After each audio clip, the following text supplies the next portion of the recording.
Hey everybody, welcome to a new episode with the drag and drop from Creatopy. Today I'm with Fraser Cottrell. He's the person behind the newsletter Nice Ads that I really love, enjoy, and I'm recommending you to subscribe because if you're in the design industry, advertising, you need to be there. Why? I love his approach, I love his different angle, and I love his consistent with his work. So that's why I wanted to ask him and I invite him to this short discussion because he tweeted out an interesting thought that it was somehow pointed out in front of me. So you said that here's a list of the different types of ad creatives you should test today and why.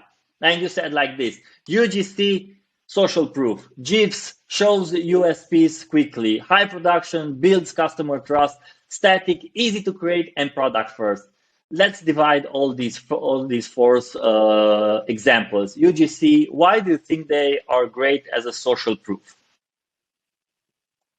Sure. So the main thing about UGC, right, is it's made by someone else. It's not made directly by the brand, and we can tell that in the way that it's created. It's normally shot on a cell phone. It's normally a little bit rougher and normally, should do anyway, have performance in mind the whole way through. Okay, so what the reason why it's so great for social proof is because a lot of the times if you just put like a text review on the screen with a 5-star, the customer normally thinks, oh well, anyone could have wrote that, right? Like I don't know that's verified, right? So UGC is a little bit different from that because someone is actually speaking that. And although, I'm sure that many people probably know that a lot of UGC ads are scripted as well, but because it's coming from someone which has the product in front of them and they're not in a glossy environment and it's a studio setup, automatically there's just social proof there and people begin to trust the brand a little more and what people are saying, because at the end of the day, people buy from people, right? Like you're much more likely to buy something if your friend recommends it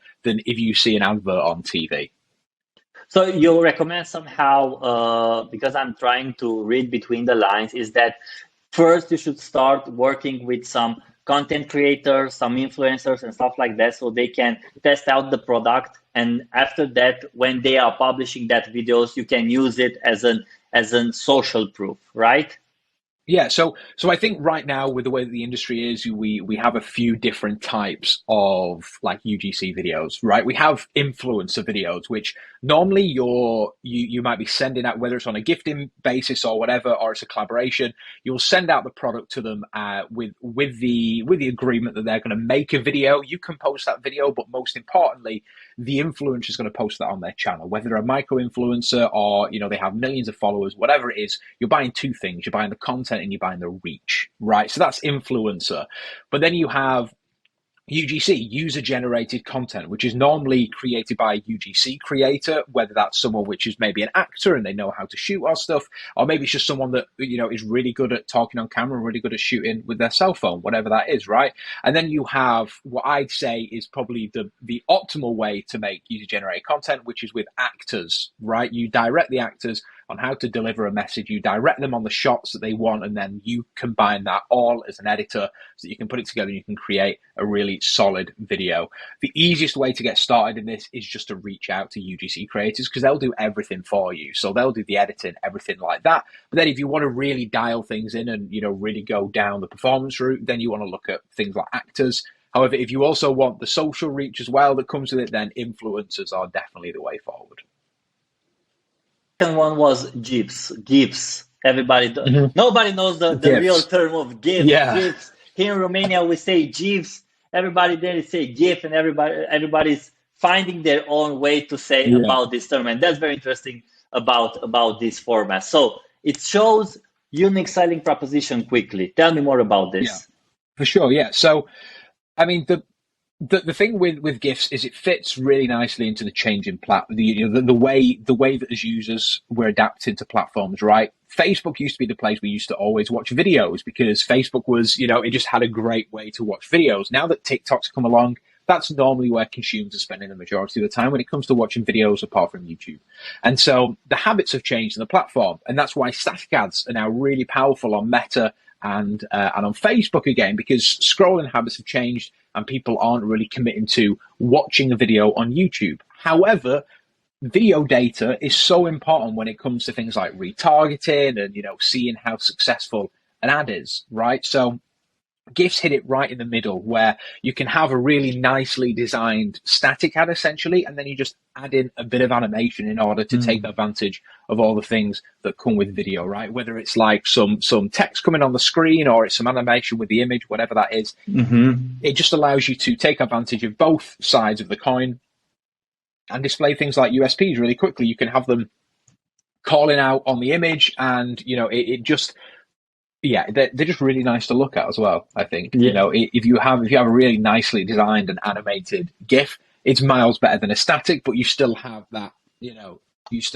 there that comes with the static, right? And why they're so powerful on Meta. You wrote an article on it was, I'm just opening right now, in January 16, and you say creative ideas to test this week. And you talked about the Coop Home Goods, and you somehow combine the GIFs with those 5 stars review and a static image where these two persons are just trying out the products, and that's very interesting because it somehow also gives, also dynamic, also social proof. So it's two in one, and that's great. Yeah, for sure.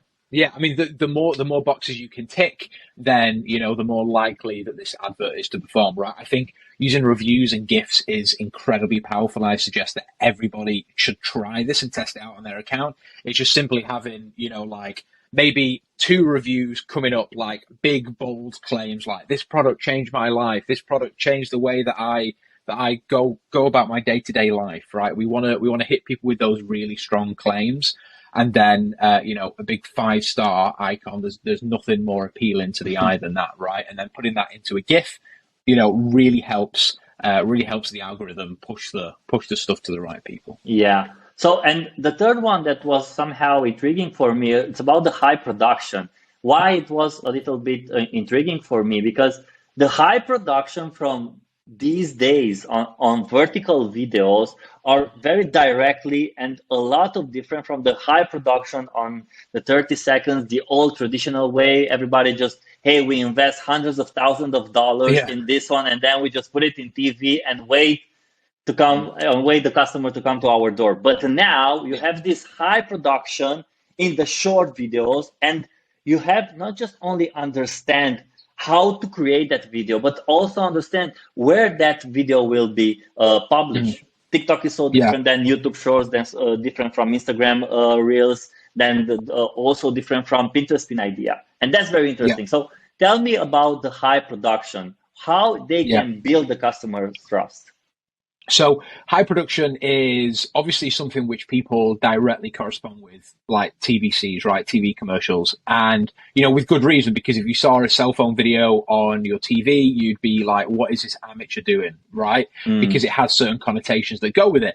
And now I think in the social space with the rise of UGC, people think high production, they think underperforming. Those two necessarily don't always go together. They might not be your highest performing ads, but they will certainly perform in other ways. And one of the main ones is customer trust, right? People will, if you are getting advertised from a brand and the only type of adverts that you see are UGC ads, which look, fairly underproduced, and the product isn't shown in its best light, then as a customer, you start to think, oh, well, maybe there's something fishy going on here because they can only afford like cell phone stuff. But if you then mix in, so you have the cell phone stuff, and then maybe they get retargeted further down the line with some, with a high production video, which is still converting, which is still built for conversions, then automatically you're giving the consumer the idea that you are a bigger company than you are, because it's like, well, they can afford high production stuff, right? So instantly you're displaying that trust that comes with a TV commercial, essentially.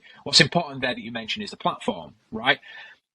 We've tested extensively here high production on TikTok, and it doesn't really work. I think there's a few reasons for that, and I think the main one is that the platform just isn't that type of platform yet. I'm sure as it progresses, it will become that, and we will see more high production stuff.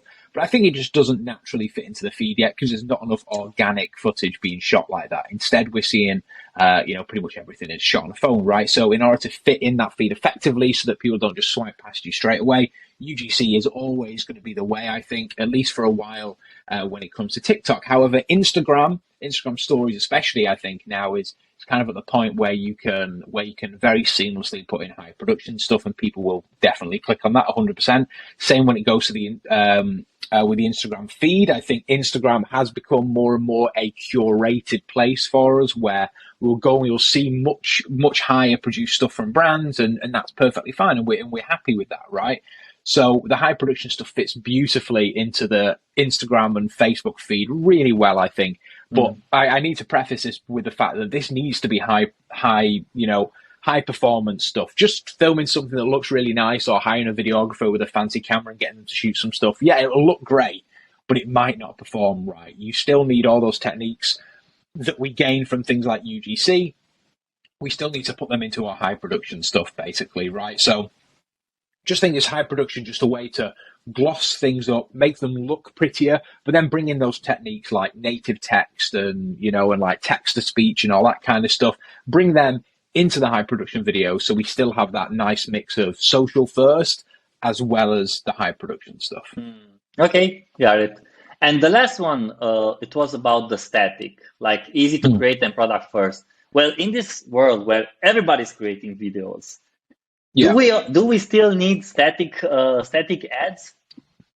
Yeah. I think if you speak to anyone which is managing any kind of brand online, they will probably say that they have at least one high converting static. And the reason for that is, like I mentioned before, just habits are changing, right? Like the speed in which you can consume information on a static is much faster than a video, right? Because for a video, you might be waiting around, and and especially if it's a very a simple to understand product, right? If it's like, if it's, I don't know, like an iPad, right? You can very quickly understand what that is with an image, right? If it's something a little more complicated where you need a video to show that off, like a color changing mug or something like that, like you're going to need a video, right? So it depends on whether your product can fit the static category quite well. But a lot of the time they can do. I think it's just the way that habits change. And like I mentioned on Twitter, right, they're easy to create, which means that you can create a whole lot of them and you can test them.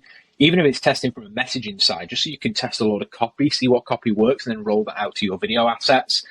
I 100% believe that everyone should have a mix of UGC, GIFs, high production, and static in their ad account, if not just to test what works best for them. Do not rely on whatever's just working at the moment. UGC is working right now. All it takes is Zuckerberg to flick a switch and suddenly nobody's UGC works anymore, right? So you need to always be testing stuff so that you know what's next, and like what you can create, right? And you can be creative, and you can bring people in with creative assets, right? They're called ad creative for a reason. That's why we here at Creatopy, we are always recommending our users in our community, like start from one ad, but then quickly high scale in multiple formats, multiple sizes, then test it out and see which one performed better. So you can then iterate and make it best for yourself, not for just for the ad itself. For sure. So for the four types, UGC, GIFs, high production, static, which is your favorite and why? Oh man. I don't know. I mean, I come from a filmmaking background, so obviously I'm going to say high production because I love being on set and I love making this stuff. But when it comes to like actual stuff that I like to consume, I really love seeing like a really great GIF. I think that GIFs are so difficult to produce and make well, that when you do see a really lovely designed one that also has performance in mind, like straight away, like I love that. I'm a real sucker for design and I love the way that things look. And when I see it has to be well designed, but it has to have performance in mind as well. That's what really gets me, So yeah, GIFs are probably my favorite type. However, I love making high production stuff. And then a high production and UGC mix is really optimum as well. It's very interesting because GIF ads are somehow like meme ads. It's you win it or you lose it. It's a double of nothing. If you nail it with that meme ads, you just high rocket your results. If not, everybody will laugh at you. So that's why maybe the GIF ad and the meme ads, they are not so popular because it's so hard to make them. Oh, for sure, yeah. And I mean, you have to. The reason why meme ads work so well, again, we were talking about this, that it fits so well into the platform. We're so used to seeing memes and things that entertain us and make us laugh, which is why meme ads, when they work, they really do work, right? And also they work really well with a certain demographic, which loves to see that type of stuff. Like if you're advertising on Reddit, for example, like you should be going down the meme route and you should be doing stuff like that, right? So it's what the type of creative that you use always depends on the platform as well. Oh, great. Thank you very much. It was a pleasure talking with you. I hope everybody who listened this, who watched this, they will get their idea on what to start to do on their ads. And in the show notes, people can know where to find you on Twitter, and also subscribe to Nice Ads newsletter. If you're in the advertising industry, if you're in the design industry, if you're in the ad creative industry, if you're not subscribed to this newsletter, you will lose a lot. So thank you again. It was a pleasure talking with you. See you on Twitter. Cheers, dude. See you soon.